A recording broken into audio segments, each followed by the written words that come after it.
देखो इधर ध्यान से देखो पहले, कहता है कि क्रमशः 6 सीएम, 8 सीएम और 10 सीएम त्रिज्या वाले धातु के 3 ठोस गोलों को पिघलाकर एक बड़ा ठोस गोला बनाया गया।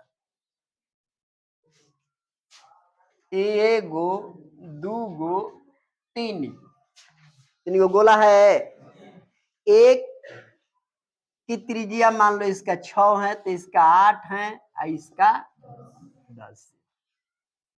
तीनों को पिघला के एक में एक गोला बन गया। कतहत हतहत गोला बन गई।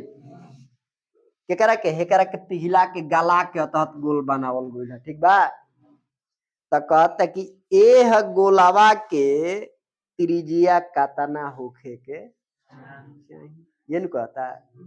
इसका मतलब इस गोले का आयतन, इस गोले का आयतन, इस गोले का आयतन जोड़ेगा तो इस बड़े गोले का आयतन आ जाएगा ना। तो यहां पर लिखो क्या लिखेगा? लिखना है कि बड़े गोले का आयतन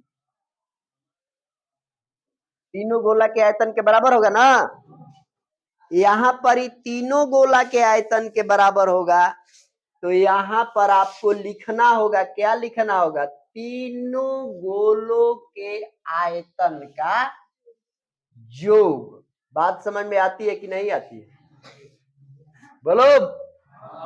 नहीं है तो ना बोलो।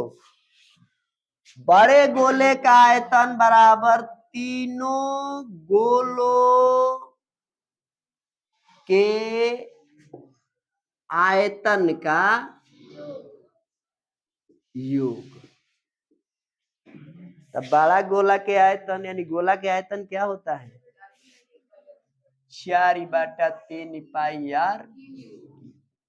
आहे तीनों गोलवा खातिर आयतन क्या लगेगा? 4/3 पाई आर स्क्वायर।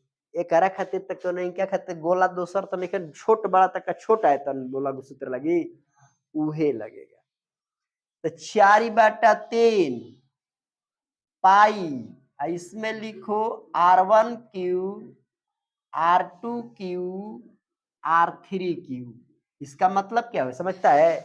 4/3 पाई ये तो सब में आएगा ना, आएगा कि नहीं आएगा? तो 4/3 पाई को पहले ही कॉमन कर दिया गया।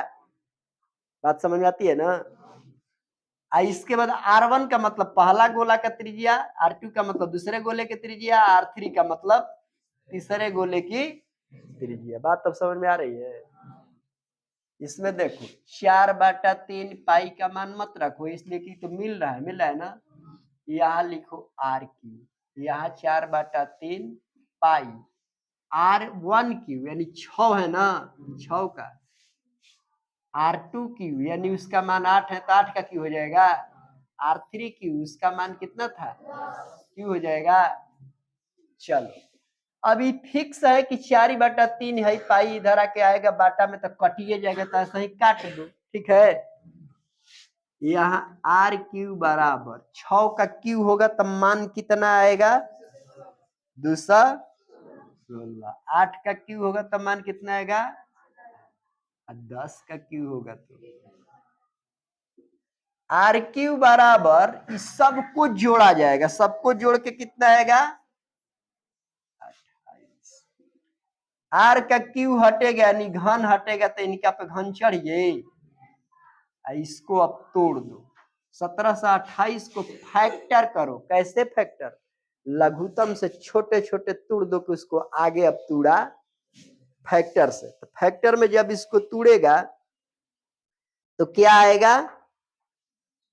2 आएगा, कौगो?